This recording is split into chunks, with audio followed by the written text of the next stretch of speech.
Hello बच्चों, मेरे class में आप सभी का हार्दिक स्वागत है। आज मैं आप लोगों के समक्ष गजानन माधव मुक्तिबोध द्वारा रचित एक रचना, एक लंबी कविता का अंत को लेकर उपस्थित हूँ। पाठ को पढ़ाने से पहले मैं आप लोगों को बता देना चाहती हूँ कि जो बच्चे क्लास 12 के 3rd सेमेस्टर में हैं और जिनका हिंदी फर्स्ट लैंग्वेज है यानी हिंदी ए, उनके सिलेबस में जो पाठ शामिल किए गए हैं उनसे संबंधित मैंने प्लेलिस्ट तैयार कर दिया है। तो 3rd सेमेस्टर के नाम से प्लेलिस्ट चेक करना ना भूलें। इसके साथ ही साथ जो बच्चे क्लास 11 में पढ़ते हैं उनके लिए भी सेमेस्टर 1 और सेमेस्टर 2 के नाम से प्लेलिस्ट तैयार कर दिया गया है। उनकी यह रचना यानी निबंध जो है उनके द्वारा रचित एक साहित्यिक की डायरी से उद्धृत है, यानी यह रचना उनके द्वारा रचित एक साहित्यिक की डायरी का अंश है। इस रचना का आरंभ जो है एक लंबी कविता के अंत से होता है। इसके साथ ही साथ उन्होंने समाज में व्याप्त विभिन्न दुर्नीतियों, भ्रष्टाचार इत्यादि का भी वर्णन इस निबंध में किया है। उन्होंने इस रचना में समाज के किन किन समस्याओं का उल्लेख किया है, यह हम निबंध जब पढ़ेंगे तो हमें एक एक करके मालूम होता जाएगा। तो चलिए आरंभ करती हूँ। देखिए, एक लंबी कविता का अंत। कल ही मैंने एक लंबी कविता खत्म की, उसका अंत मुझे शिथिल सा जान पड़ा।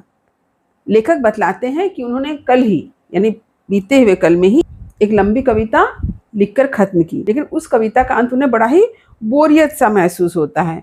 उसके अंत पर जितना अधिक सोचता गया, मुझे लगा कि उस कविता को और बढ़ाना होगा कि वह अपने आप ही बढ़ जाएगी। लेखक उस कविता के अंत पर यह सोचते हैं कि क्या उस कविता के अंत को और बढ़ाना होगा या वह कविता अपने आप ही बढ़ जाएगी। मुझे उसकी संभावित लंबाई चौड़ाई को देख भय सा जान पड़ा।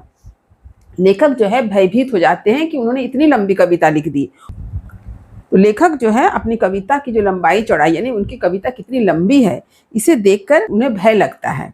क्यों भय लगता है? भय इसलिए कि इतनी प्रदीर्घता हमारे यहाँ अच्छी नहीं समझी जाती। वे इसलिए भयभीत हो जाते हैं कि उन्हें लगता है कि हमारे यहाँ जो है इतनी लंबी कविता अच्छी नहीं मानी जाती है। दूसरे यह कि उसके मासिक पत्रों में प्रकाशन में बड़ी असुविधा हो जाती है। और इसके साथ ही साथ दूसरा कारण यह भी है कि अगर इतनी लंबी कविता अगर मासिक पत्रों में अगर प्रकाशित किया जाए तो उसे प्रकाशन करने में बड़ी दिक्कत होती है। अगर किसी व्यक्ति को पकड़कर आप उसे अपना श्रोता भी बना ले तब भी काम नहीं चलने का, क्योंकि उसकी प्रदीर्घता उबारने वाली होगी। तब क्या किया जाए? इसके साथ ही साथ हमारे समाज में अगर आप किसी व्यक्ति को श्रोता बना के उस कविता को सुनाने जाएंगे तो कोई भी व्यक्ति उस कविता को सुनना नहीं चाहेगा, क्योंकि वो कविता काफ़ी लंबी है। तो इस स्थिति में क्या किया जा सकता है? तो लेखक सोचते हैं कि क्या उसको काट छाट कर छोटा कर दिया जाए या उसके भीतर जो बातें, जो गुत्थियाँ, जो समस्याएं प्रकट हुई उनके चित्रनात्मक विकास के लिए अवसर और क्षेत्र प्रदान किया जाए। तो लेखक यह बार बार सोचते हैं कि अगर उस कविता को काट छाट कर छोटा कर देते हैं तो क्या ये संभव होगा। उन्हें लगता है कि उस कविता में जो समस्याएं प्रस्तुत की गई है उनके विकास को अवसर नहीं मिलेगा यदि उस कविता को वो छोटा कर देते हैं, यदि वे उस कविता को काट छाट कर छोटा कर देते हैं। दूसरे शब्दों में, क्या मेरी कविता के अंतस तत्वों को यानी अभिव्यक्ति के लिए विकास का अवसर दिया जाए।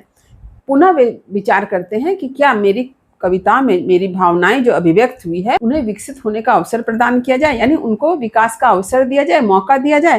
यानी लेखक जो है द्वंद्व में फंस गए हैं। मैं उसको विकास और प्रसार का अवसर देने के पक्ष में हूँ और लेखक चाहते हैं कि मेरी जो भावनाएं उस कविता में अभिव्यक्त हुई है उसे अवसर मिले विकास का और प्रसार का। आज मैं महीने भर से उस कविता के चक्कर में पड़ा हुआ हूँ और लेखक महीना भर से उस कविता के बारे में ही सोच रहे हैं, विचार कर रहे हैं, या यूँ कहिए वह कविता हाथ धोकर मेरे पीछे पड़ी थी। और लेखक यह भी कहते हैं कि आप यह भी समझ लीजिए कि वह कविता ही मेरे पीछे हाथ धोकर पड़ी हुई है। बीच बीच में लोगों के पत्र आते रहे, पिताजी के, मित्रों के, कुछ अपरिचितों के भी, लेकिन मैंने कुछ नहीं किया। लेखक कहते हैं कि कविता को लिखने में इतने व्यस्त हो गए कि उनके पास पिताजी के, बंधुओं के, मित्रों के पत्र आए, लेकिन उन्होंने किसी का भी जवाब नहीं दिया। जब लगा कि लोग बहुत बुरा मान जाएंगे, मुझे गाली देंगे, उनसे मेरे संबंध बिगड़ जाएंगे, तब मैंने कलम ली और उन्हें 2 शब्द लिख दिए। लेकिन बाद में उन्हें एहसास हुआ कि अगर वे उनके पत्रों का जवाब नहीं देते हैं तो क्या होगा कि उनके जो परिजन हैं, उनके जो संबंधी हैं, आत्मीयजन हैं, उनसे उनका संबंध बिगड़ जाएगा, उन्हें 2-4 बातें सुनाएंगे। तब जाकर के लेखक ने क्या किया? तब जाकर लेखक ने उनके पत्रों का जवाब दिया। इधर वह कविता मेरा पिंड नहीं छोड़ रही थी। अगर वह कविता भावावेशपूर्ण होती तो एक बार उसकी आवेशात्मक अभिव्यक्ति हो जाने पर मेरी छुट्टी हो जाती, लेकिन वैसा हो सकना असंभव है, क्योंकि भावावेश किसी बात को लेकर होता है वह बात किसी दूसरी बात से जुड़ी होती है, दूसरी बात किसी तीसरी बात से। लेखक कहते हैं कि वह कविता जो है किसी तरह से लेखक का पीछा नहीं छोड़ती है। लेखक कहते हैं कि यदि उस कविता में लेखक की भावनाएं अभिव्यक्त हुई होती तो एक बार उसकी क्या होती, आवेशात्मक अभिव्यक्ति हो जाने पर लेखक को छुटकारा मिल जाता है कि उन्होंने अपने मनोभावों को व्यक्त कर दिया है। लेकिन वैसा भी होना संभव नहीं है, क्योंकि अगर आप भाव में आकर किसी बात को कहते हैं तो वह बात किसी दूसरे बात से जुड़ी होती है, फिर दूसरी बात किसी तीसरे बात से जुड़ी होती है। इसी तथ्य को मैं यूं कहूँगा, यथार्थ के तत्व परस्पर गुम्फित होते हैं। लेखक का कहना है कि जो सच्चाई होती है, यथार्थ होते हैं, उनमें बहुत सारे तत्व होते हैं जो आपस में एक दूसरे से जुड़ी होती है। साथ ही साथ पूरा यथार्थ गतिशील होता है, और जो सच्चाई होती है, यथार्थ होता है, वो कैसा होता है, गतिशील होता है, गतिमान होता है। अभिव्यक्ति का विषय बनाकर जो यथार्थ प्रस्तुत होता है वह भी ऐसा ही गतिशील है, और इसके तत्व भी परस्पर गुम्फित है। यही कारण है कि मैं छोटी कविताएं लिख नहीं पाता, और जो छोटी होती है वे वस्तुतः छोटी ना होकर अधूरी होती है। अब लेखक कहते हैं कि उन्हें ऐसा लगता है कि उन्होंने जो कविताएं लिखी हैं उनमें कुछ यथार्थ का वर्णन किया है, और यही कारण है कि उसके जो तत्व हैं आपस में एक दूसरे से जुड़े हुए हैं। यदि लेखक एक लंबी कविता ना लिखकर एक छोटी कविता लिखे तो उन्हें ऐसा लगता है कि उन्होंने अपनी मन की भावनाओं को अभिव्यक्त नहीं किया है, या फिर यूँ कहिए कि वह कविता अधूरी है। मैं अपनी बात कह रहा हूँ, लेखक यहाँ पर स्वयं की बात कह रहे हैं, किसी कवि की बात नहीं कर रहे हैं। और इस प्रकार की ना मालूम कितनी ही कविताएं मैंने अधूरी लिखकर छोड़ दी है। उन्हें खत्म करने की कला मुझे नहीं आती, यही मेरी ट्रेजेडी है। ट्रेजेडी माने दुख है। तो लेखक कहते हैं कि इस तरह से उन्होंने कितनी कविताएं लिखी है और उनका अंत उन्हें समझ में नहीं आया है, क्योंकि समस्याओं का उल्लेख वे करते ही जाते हैं और कविता का अंत नहीं हो पाता है। इस स्थिति में वो क्या करते हैं कि कविता को खत्म करने से पहले ही छोड़ देते हैं, और यह उनके जीवन की बड़ी ही दुखद घटना है, यह उनके जीवन की ट्रेजेडी है। इससे भी बड़ी ट्रेजेडी यह है कि लोग मुझे गद्य लिखने को कहते हैं। अब यहाँ पर देखिए, जब कविता लिखते लिखते कवि को अंत समझ में नहीं आता है तो अन्य लोग उन्हें क्या समझाते हैं कि आप कविता ना लिख करके गद्य लिखिए। तो लेखक के लिए सब उससे भी बड़ी ट्रेजेडी है, यानी कविता का अंत ना हो पाना तो उनके लिए ट्रेजेडी है ही, कि वे कविता लिखते लिखते अंत में कविता लिखना ही छोड़ देते हैं, क्योंकि उनका अंत कहाँ होगा वो समझ नहीं पाते हैं, क्योंकि समस्याओं का चित्रण इस तरह से वे करते हैं कि उनका अंत उसे समझ में नहीं आता है। तब जब लोग उन्हें कहते हैं कि कविता ना लिखकर आप गद्य लिखें, तो यह लेखक के लिए उससे भी बड़ी ट्रेजेडी है, बड़ी दुख की बात है। एक बार मैंने एक किताब भी रिव्यू की मैंने समीक्षा की, वह भी ऊपर से दबाव आने पर। तो देखता क्या हूँ कि रिव्यू के लिए किताबों पर किताबें आने लगी। तो ऐसा हुआ कि उन्होंने जो रिव्यू किया उसके लिए क्या हुआ, किताबों पर किताबें आने लगी कि लेखक जो है रिव्यू करे। अब आप जानते हैं कि सच्चाई पर वह जिसे आप यकीनन सच्चाई समझते हैं, किसी न किसी हद तक बंदिश लगी ही रहती है। इसलिए रिव्यू करना आग से खेल करना है।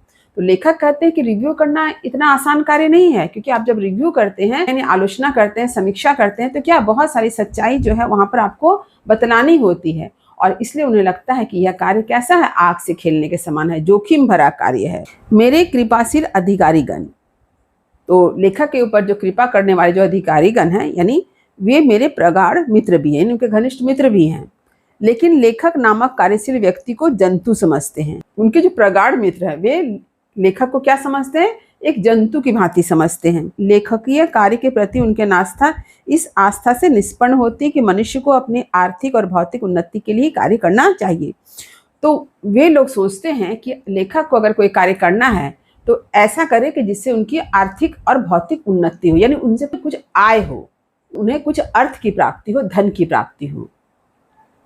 इसलिए साल में अगर 4 किताबें लिखकर 4-1 हज़ार की आमदनी नहीं तो क्या किया। इसलिए उनका विचार है कि अगर साल भर कुछ किताबें ना लिखकर अगर 1000 की आमदनी ना हो तो वह जीवन तो बेकार ही हो गया। इसलिए मुझे सलाह दी गई कि मैं उपन्यास लिखूं और अपना दलिद्र मिटाऊं। तो इसलिए उनके प्रगाढ़ मित्र जो थे उन्होंने उन्हें क्या सलाह दी कि लेखक जो है उपन्यास लिखे और अपनी दलिद्र यानी गरीबी को दूर करे, यानी कुछ आय करे, तभी उनकी आर्थिक स्थिति सुधरेगी। मेरी स्त्री मेरी टेबल के पास आकर खड़ी हो जाती है और उदास होकर मुझसे कहती है, तुम क्या कर रहे हो? अच्छा कविता, इस पर कितने रुपये मिलेंगे? यहाँ पर जो है लेखक बतलाते हैं कि उनकी स्त्री जो है वह उनके टेबल के सामने आकर खड़ी होती है और बड़े ही उदास होकर कहती है कि लेखक क्या कर रहे हैं? लेखक पुनः कविता लिख रहे हैं, और पुनः वह पूछती है कि इस कविता को लिखकर उन्हें कितने रुपये मिलेंगे। यहाँ पर एक व्यंग है, क्योंकि कविता लिखने पर कवि को कुछ भी आय नहीं हो रहा है, कवि की आर्थिक स्थिति अत्यंत तंगी है। अब मैं यह सोचता हूँ कि कलम घसीटते हुए मेरे बाल तो सफ़ेद हो ही गए। तो लेखक यहाँ सोचते हैं कि लिखते लिखते उनके बाल सफ़ेद हो गए, यानी उन्हें बहुत तजुर्बा हो गया, अनुभव हो गया है।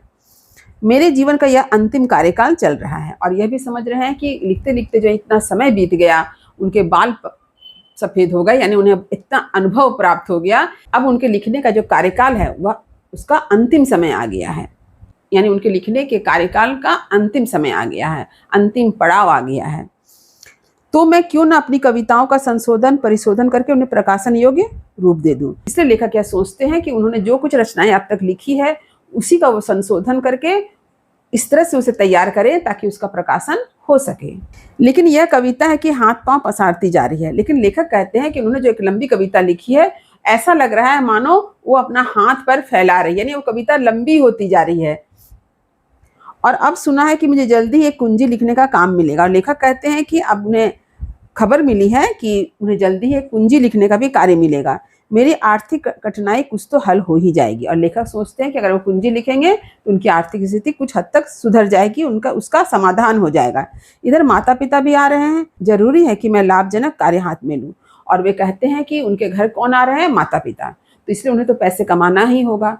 इस तरह से इसलिए वो चाहते हैं कि ऐसा कोई कार्य करे ताकि उन्हें कुछ धन की प्राप्ति हो। लेकिन बुरी बात तो यह है कि मुझे एक काम से दूसरे काम पर जाने में तकलीफ होती है। लेखक जो है अपने स्वभाव, अपने चरित्र के बारे में बताते हैं कि उन्हें एक काम से दूसरे काम में जाना अच्छा नहीं लगता। यह उनके चरित्र की बहुत बड़ी बुराई है। अब यह हालत है कि मुझे इस कविता को बार बार पढ़ने की, उसमें बार बार संशोधन करने की इच्छा होती है, लेकिन अब समय नहीं है, फिर कभी देखूंगा। क्योंकि लेखक जो है जिस कविता को लिख रहे हैं उसी कविता को बार बार पढ़ते हैं और उस कविता में क्या संशोधन किया जा सके यह इच्छा उनके मन में बार बार होती है। लेकिन लेखक के पास समय का अभाव होता है और वो इस बात को सोचते हैं कि बाद में कभी देखेंगे। लेकिन स्त्री मेरी टेबल के पास खड़ी हुई है। किसी जमाने में जब वह छोटी थी और मैं भी छोटा था तो बड़ी आकर्षक थी। लेखक कहते हैं कि उनकी स्त्री जो टेबल के पास खड़ी है वो किसी जमाने में बड़ी सुंदर लगती थी, आकर्षक थी। कब? जब वह उसकी उम्र कम थी। यानी पुराने समय में क्या होता था, बहुत कम उम्र में विवाह हो जाता था, तो उसमें लेखक की उम्र भी कम थी और उनकी स्त्री की उम्र भी काफी कम थी। आज वह मुझे भयोत्पादक प्रतीत होती है। लेकिन आज लेखक को अपनी स्त्री को देखकर क्या होता है, भय उत्पन्न होता है, डरते हैं। क्यों डरते हैं? क्योंकि दयनीय आर्थिक स्थिति ने लेखक की स्त्री के चेहरे में क्या विकृति ला दी है। उसमें वो आकर्षण नहीं रहा जो उस समय था जब उनका विवाह हुआ था। आज स्त्री को देखकर लेखक के मन में भय उत्पन्न होता है। उसको देखकर मेरे हृदय में करुणा, दायित्व भाव, यथार्थ का आतंक और भय, तरह तरह की भावनाएं व्याप्त हो जाती हैं। लेखक कहते हैं कि जब वे अपनी स्त्री को देखते हैं तो उनके मन में तरह तरह के विचार उत्पन्न होते हैं, तरह तरह के भाव उत्पन्न होते हैं। जैसे स्त्री को देख करके करुणा उत्पन्न होती है, इसके साथ ही साथ दायित्व बोध भी उत्पन्न होता है और सच्चाई जो है एक आतंक के रूप में उन्हें महसूस होता है। और इस तरह से लेखक के हृदय में तरह तरह की भावनाएं जन्म लेती है। कि इतने में मेरी नज़र दो चिट्ठियों पर जाती है जो मेरे टेबल पर पड़ी हुई है। एक है शरद जोशी की, दूसरी है अक्षय कुमार जी की। तो इतने में जो है लेखक की नज़र पड़ती है कि इस पर टेबल पर रखी हुई दो चिट्ठियों पर, जिसमें से एक चिट्ठी है शरद जोशी जी की और दूसरी चिट्ठी है अक्षय कुमार जी की। तो यहाँ पर शरद जोशी जी के बारे में आप सभी जानते हैं। तो यहाँ पर जो शरद जोशी का नाम आया है, इसकी आपने एक कहानी पढ़ी है, कोशिका घटवार। दोनों मेरे अपने हैं। लेखक कहते हैं कि शरद जोशी जी और अक्षय कुमार जी दोनों ही उनके अपने हैं। बस यही उनका दुर्भाग्य है, क्योंकि अपनों से ऐंठना, अपनों की उपेक्षा करना, उन्हें गले पड़ी चीज समझना आज के बहुत से कलाकारों का स्वभाव है। लेखक जो यहाँ पर आज के कलाकारों के स्वभाव के बारे में बताते हैं कि आज हमारे समाज में ऐसे कलाकार हैं जो अपनों को ही ठगते हैं, अपनों की उपेक्षा करते हैं और अपनों को ही गले पड़ी चीज समझते हैं। मैंने देखा है कि ऐसे कलाकार साधारणतः अपने को बौद्धिक और प्रतिभाशाली और आधुनिक समझते हैं, शायद वैसे होते भी हैं। तो यहाँ पर लेखक बताना चाहते हैं कि हमारे समाज में कुछ ऐसे कलाकार हैं जो अपने आप को क्या समझते हैं, बहुत बुद्धिमान समझते हैं, प्रतिभाशाली समझते हैं, इसके साथ ही साथ आधुनिक भी समझते हैं। लेखक कहते हैं हो सकता है वे वैसे ही हों। दूसरे प्रकार के भी कलाकार होते हैं जिन्हें अपने लोग बड़े प्यारे होते हैं। उनका यह हिसाब होता है कि अगर कोई कभी उनका दोस्त हुआ तो वह निसंदेह ऊंचा और अच्छा कवि तो हो ही गया। यहाँ पर लेखक बताते हैं कि कुछ कलाकार दूसरे प्रकृति के होते हैं जो क्या समझते हैं, अपने लोग बड़े प्यारे होते हैं और उनका क्या हिसाब है, उनका मानना क्या है कि अगर उनका कोई दोस्त जो है ऊंचे पद पर है, सोचते हैं अगर कोई कवि उनका दोस्त हुआ तो उनकी भी तरक्की हो जाएगी। किंतु यदि कोई लेखक यदि किसी दूसरी या तीसरी प्रकार की मंडली में रहता है या नहीं भी रहता है लेकिन उनसे अलग है। अब यहाँ पर बताते हैं कि कोई लेखक समझ लीजिए दूसरे या तीसरी मंडली से रहता है या फिर नहीं भी रहता है, लेकिन जो व्यक्ति इससे बाहर, इससे अलग रहता है, उसके बारे में लोग क्या धारणा बना लेते हैं कि इसे तो कुछ आता ही नहीं है, ये कुछ लिख ही नहीं पाते हैं, यानी उनकी प्रतिभा पर भी संदेह किया जाता है। इस प्रकार की मंडलियों में जो चीज चलती है एक सीमित क्षेत्र में वही श्रेष्ठ और वर्णीय दिखाई देती है। उनके वे सब अपने हैं, सगे हैं, इसलिए वे श्रेष्ठ भी हैं, उत्तम भी हैं, अच्छे भी हैं। तो लेखक बताना चाहते हैं कि ऐसे मंडलियों में हम लोग क्या देखते हैं कि जो उनके अपने हैं वही श्रेष्ठ हैं, वही अच्छे हैं, वही प्रतिभाशाली हैं। दूसरे शब्दों में एक विशेष प्रकार के लोग यदि अपनों से ऐंठ कर उनकी उपेक्षा करते हैं तो दूसरे विशेष प्रकार के लोग उन्हीं में रहकर उनमें प्रचलित स्तरों की कसौटी समझकर कृति प्राप्त करने की कोशिश करते हैं। लेखक बताते हैं कि यदि एक विशेष प्रकार के लोग अपनों से ऐंठ कर अगर उनकी उपेक्षा भी करते हैं तो दूसरे प्रकार के लोग क्या करते हैं, उन्हीं मंडली में रहकर उनके द्वारा प्रचलित जो कसौटी है, यानी उनको परखने की जो कसौटी है, उसे समझ कर क्या करते हैं, कीर्ति प्राप्त करने की कोशिश करते हैं, यानी प्रशंसा पाने की कोशिश करते हैं। कीर्ति यानी प्रशंसा। यह भी संभव है कि यह घरे बाहिरे की समस्या हो, यानी कि जो अत्यंत आत्मीय हो उन्हें और यूं ही समझा जाए, और जो पराये और परकीय हो उन्हें अपने आकर्षण, विश्वास और श्रद्धा का आस्पद माना जाए। लेखक कहते हैं कि ऐसे भी कुछ लोग हैं जो अपने ही घर के लोगों की कदर नहीं करते हैं, उन्हें बेकार समझते हैं, व्यर्थ समझते हैं और अपने ही लोगों की प्रतिभा पर वे ध्यान नहीं देते हैं, और जो उनके अपने आत्मीय होते हैं उन्हें वे बेकार समझते हैं, और जो पराये हैं उनके प्रति उनमें विश्वास होता है, उन्हें वे प्रतिभाशाली और श्रद्धा के योग्य समझते हैं। मेरा ख्याल है कि सब लोग ऐसे नहीं होते हैं। लेखक पुनः कहते हैं कि उनका यह विचार है कि सभी लोग ऐसे नहीं हैं, उन्हीं में से मैं अपने को गिनवाना चाहता हूं। और लेखक स्वयं को उसी श्रेणी में रखना चाहता है कि वे अपनों के प्रति उपेक्षित भाव नहीं रखते हैं, लेकिन यह एकदम सच है कि अपनों की उपेक्षा का अपराधी हूं। लेखक कहते हैं लेकिन लेखक ने अपनों की उपेक्षा की है, उन्होंने अपराध किया है, लेकिन लेखक का कहना है कि वे ना चाहते हुए भी अपने लोगों की उपेक्षा करते हैं, इसलिए वे अपराधी हैं। लेकिन मैं उन अपनों से क्या कहूँ कि यह कविता मेरा पिंड नहीं छोड़ती थी।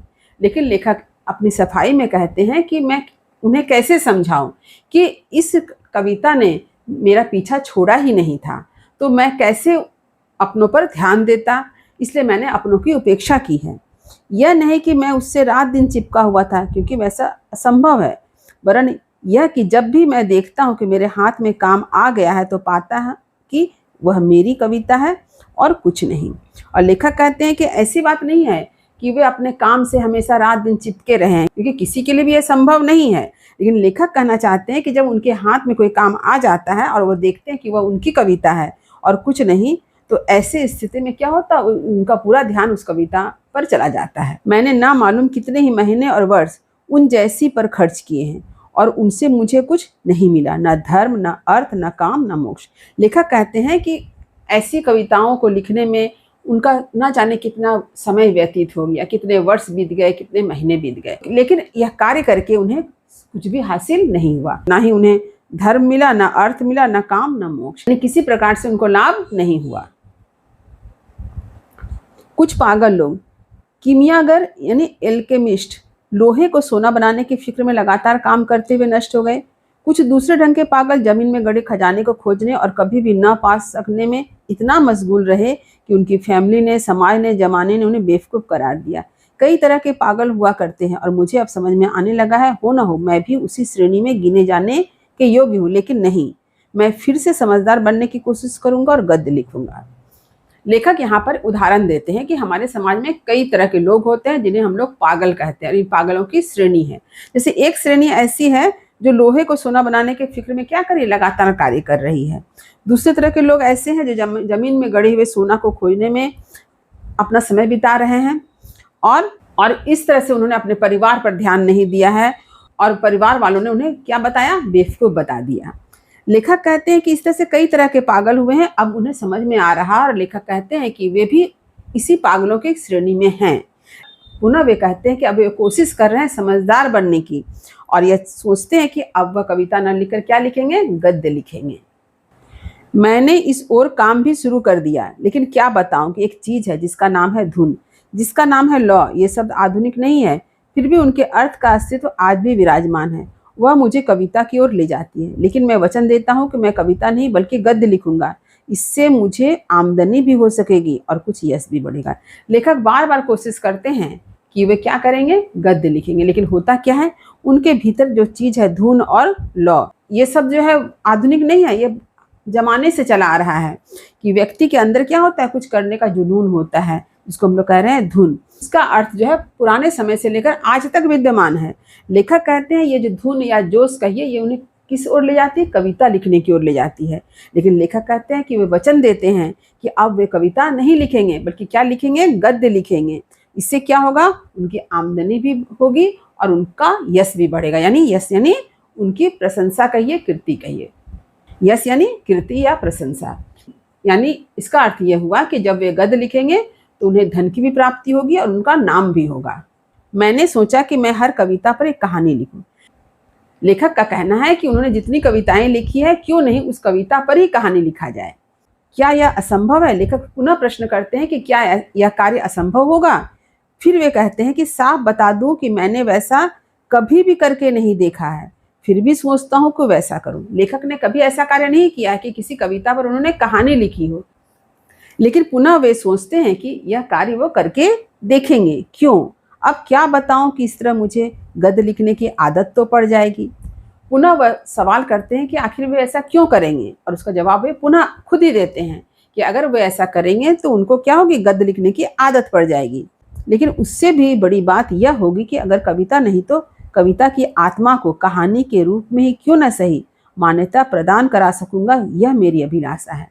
लेखक कहते हैं कि यदि उनकी कविता एक लंबी कविता हो जाती है तो इस स्थिति में जब वह उस कविता पर कहानी लिखेंगे तो ये हो सकता है कि कविता में उन्होंने जिन विचारों को अभिव्यक्त करने का प्रयास किया है उसे ही वे कहाँ व्यक्त करेंगे, कहानी में।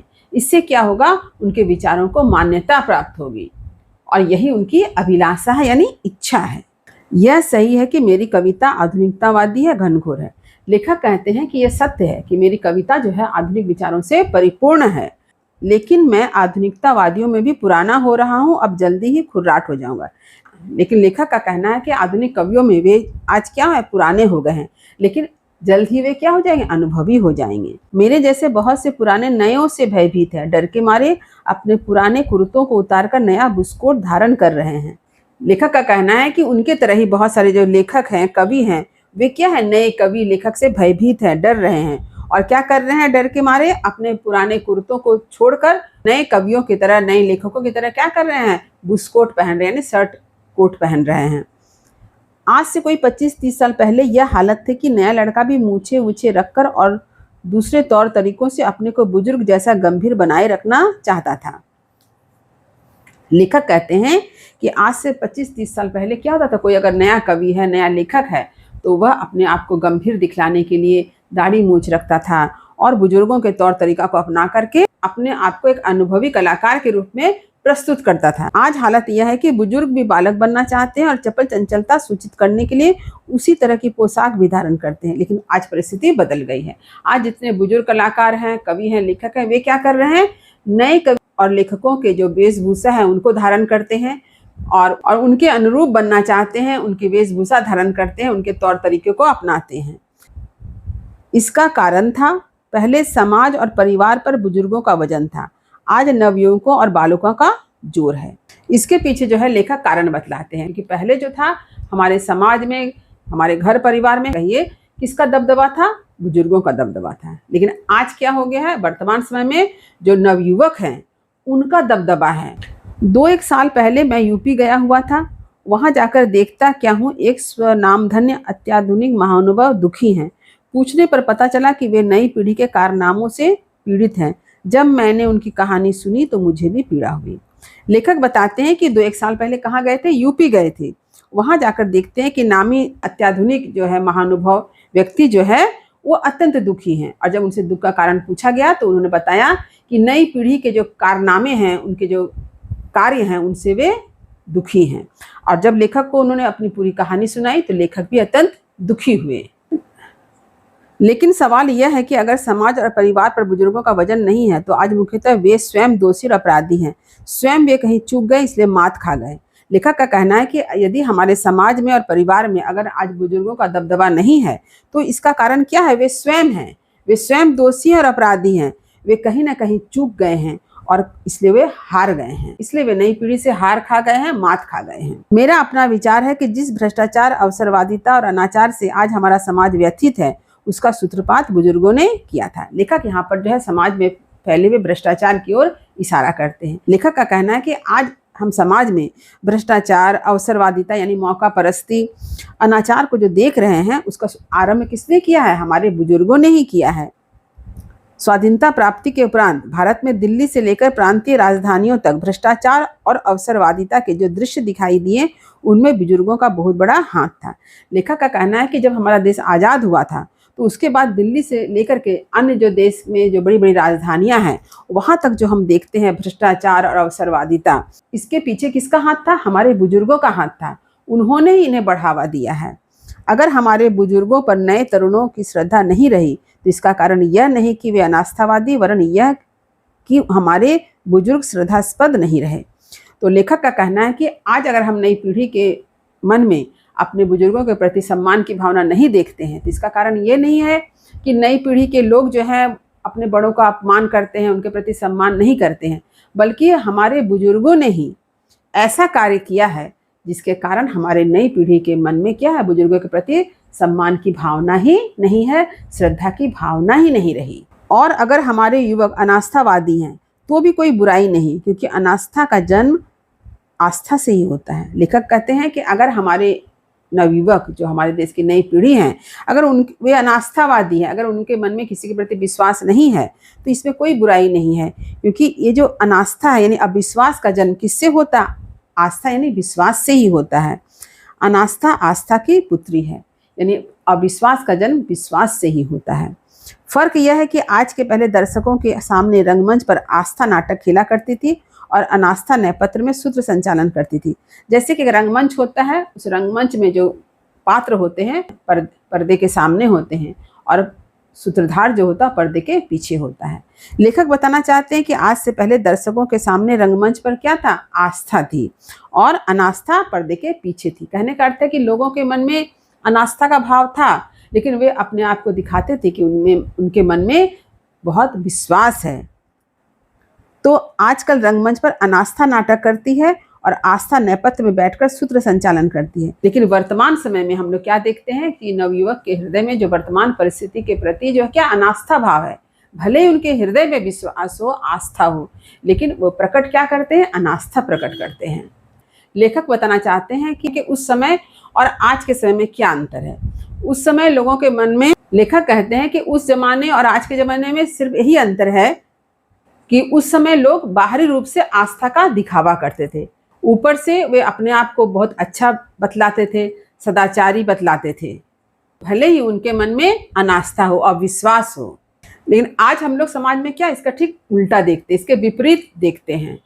लेकिन आजकल जो नवयुवक हैं वे बाहरी रूप से अनास्था को प्रकट करते हैं और अपने मन में विश्वास को छिपाए रखते हैं, उसे प्रकट नहीं करते हैं। वे अनास्था प्रकट करते हैं और अपने हृदय में विश्वास को छुपाए रखते हैं, आस्था को बिठाए रखते हैं। इसका तात्पर्य यह हुआ कि उस समय के जो लोग थे वे बाहरी परिस्थिति से असहमत हुए भी सहमति का दिखावा करते थे। लेकिन आज के समय में हम लोग क्या देखते हैं, जो नवयुवक हैं वे बाहरी परिस्थिति के प्रति क्या करते हैं? असहमति दिखाते हैं। और आज के समय में ये नवयुवक अपने हृदय में सहमति को छिपा के रहते हैं, लेकिन बाहरी परिस्थिति के प्रति असहमति प्रदर्शित करते हैं। मैं मानने के लिए तैयार नहीं हूं कि आज के नवयुवकों में केवल धुआं शेष रह गया है और आग नहीं। लेखक इस बात को मानने के लिए तैयार नहीं है कि आज के नवयुवकों में कुछ कार्य करने की क्षमता या इच्छा ही नहीं है। उनके अंदर सिर्फ झूठा दिखावा बचा है, उनके अंदर कार्य करने की इच्छा नहीं है। इस बात को लेखक नहीं मानते हैं। आग है वह भीतर ही भीतर। लेखक कहते हैं कि उनके भीतर कुछ करने की इच्छा है, किंतु वह उसके हृदय में है। लेकिन नवयुवक पाता है कि आज उस आग की कोई कीमत नहीं रह गई है। लेकिन आज के समय में जो नवयुवक हैं, जो आज की नई पीढ़ी है, वह देख रही है कि उनके हृदय में जो काम करने का जो जुनून है, काम करने का जोश है, उसे सच्ची कीमत से सही कीमत नहीं मिल रही है, उसकी अवहेलना हो रही है। इस व्यवहारिक जगत में, यह जगत कैसा है? व्यवहारिक जगत, जिसे कभी गलती से समाज भी कहा जाता है, जिसे हम समाज भी कहते हैं, उस आग को, यानी नवयुवक के हृदय में जो कार्य करने की जो क्षमता है, उसे क्या मानते हैं? पुराना भार जैसा ऐसा कुछ माना जा रहा है। यानी कार्य करने की क्षमता को क्या माना जा रहा है? पुराना भार। वह आग उसके नीच की है, लेकिन उसके कारण सामाजिक है अधिकतर। लेखक कहते हैं कि यह जो आग है, उसका जो जुनून है, यह नई पीढ़ी का अपना है, लेकिन उसके कारण जो है सामाजिक है। लेखक कहते हैं कि लेकिन ऊपर कही हुई बात सच है, तो सवाल यह है कि उसके काव्य में वह आग झलकती क्यों नहीं है। लेखक पुनः सवाल करते हैं कि यह जो कार्य करने की क्षमता, कार्य करने का जुनून अगर उसका खुद का है, तो यह सब कुछ उनकी रचनाओं में क्यों नहीं दिखाई देता है? नए कवि जो हैं, उनकी रचनाओं में यह जुनून दिखाई नहीं देता है।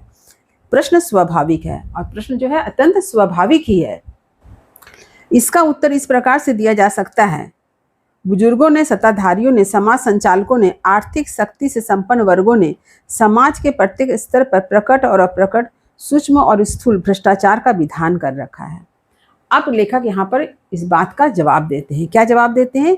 कि हमारे समाज के जो बुजुर्ग हैं, सत्ताधारी हैं, यानी शासक वर्ग हैं, समाज संचालक यानी समाज को चलाने वाले, और आर्थिक दृष्टि से संपन्न लोग हैं, यानी समाज के प्रत्येक स्तर पर प्रकट और अप्रकट, यानी प्रत्यक्ष और अप्रत्यक्ष, सूक्ष्म और स्थूल, क्या किया है? भ्रष्टाचार का विधान कर रखा है, भ्रष्टाचार का नियम बना रखा है। कैसा? इस प्रकार भ्रष्टाचार के कई रूप हैं, और इस तरह से हम भ्रष्टाचार के कई रूप देखते हैं। कभी वह कानून के रूप में भी प्रकट होता है, कभी कानून की आड़ में गैर कानूनी रूप में। कानून या विधान तो आर्थिक शक्ति से संपन्न प्रभावशाली लोगों की सुविधा के लिए है।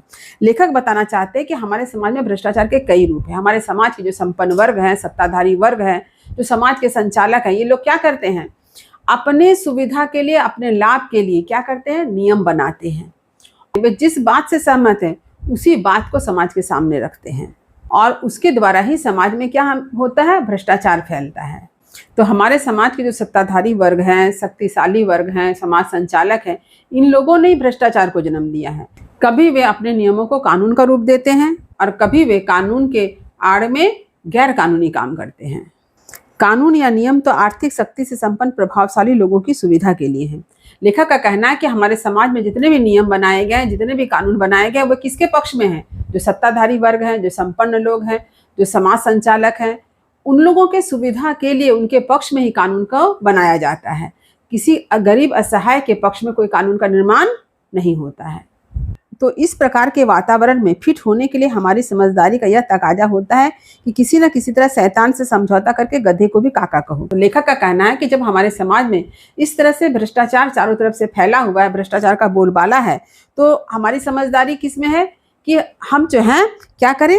शैतान, यानी जो हमारे समाज के जो भ्रष्टाचारी हैं, जो उनसे हम समझौता करें, और इस स्थिति में क्या करें? गधे को भी काका कह के पुकारें। यानी लोग क्या करते हैं? आज खुशामद करते हैं, किसके लिए? अपने मतलब के लिए। तो लेखक बताना चाहते हैं कि आज जो वर्तमान परिस्थिति है, इस परिस्थिति में यदि आपको समाज में अच्छे ढंग से रहना है, तो आपको क्या करना पड़ता है? चापलूसी करना होता है, और जो दुष्ट हैं, भ्रष्टाचारी हैं, जो समाज के शैतान हैं, उनके हाँ में हाँ मिलाना पड़ता है।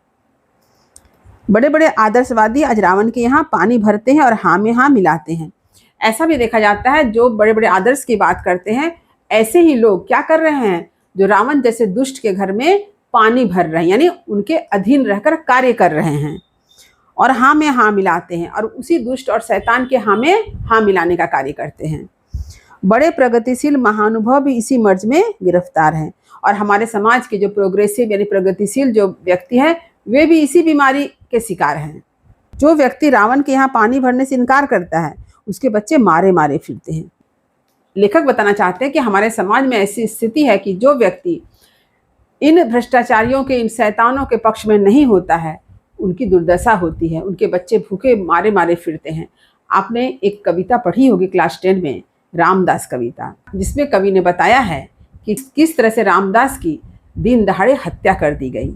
तो वहाँ पर भी जो है भ्रष्टाचार की व्यवस्था पर जो है व्यंग किया गया है। तो यहाँ पर भी यही बात है कि और आप जानते हैं कि ख्याति प्राप्त यशोदीप्त प्रगतिशील महानुभव भी, मैं सबको नहीं कह सकता, उन पर हंस पड़ते हैं या कभी तुच्छ के प्रति दया के भाव से परिलुप्त हो उठते हैं। लेखक का कहना है कि हमारे समाज में बहुत सारे नामी, प्रशंसनीय, प्रगतिशील व्यक्ति हैं जो ऐसे लोगों के प्रति क्या करते हैं, दया भाव दिखाते हैं और ऐसे लाचार लोगों को देखकर उन्हें बड़ा तुच्छ समझते हैं और उनके प्रति अपनी दया की भावना प्रकट करते हैं। तो संक्षेप में, जो व्यक्ति फटेहाल और फटीचर है उसे मान्यता देने के लिए कोई तैयार नहीं, चाहे वह कितना ही नैतिक क्यों ना हो। तो लेखक का कहना है कि हमारे समाज में यदि कोई व्यक्ति फटेहाल यानी गरीब है, दुखी है, तो उसे सम्मान नहीं मिलता है, भले ही वह नैतिकता से पूर्ण क्यों ना हो, कितना ही नैतिकता से भरा हुआ नीति प्रधान क्यों ना हो, भले ही वह नैतिकता से संपन्न हो, लेकिन उसके गुणों की कोई कद्र नहीं होती है। तो आज के वीडियो में बस इतना ही। अगले वीडियो में पुनः आपसे मुलाकात होगी। अगले वीडियो में मैं एक लंबी कविता का अंत शीर्षक पाठ के शेष अंश को लेकर उपस्थित रहूंगी। उम्मीद करती हूँ कि एक लंबी कविता का अंत शीर्षक पाठ को मैंने जहाँ तक पढ़ाया है या आपने अच्छी तरह से समझ लिया होगा। यदि कहीं आपको समझने में दिक्कत हुई हो तो कमेंट अवश्य करें, वीडियो को लाइक करें और सभी पढ़ने वाले विद्यार्थियों में इसे शेयर करना ना भूलें।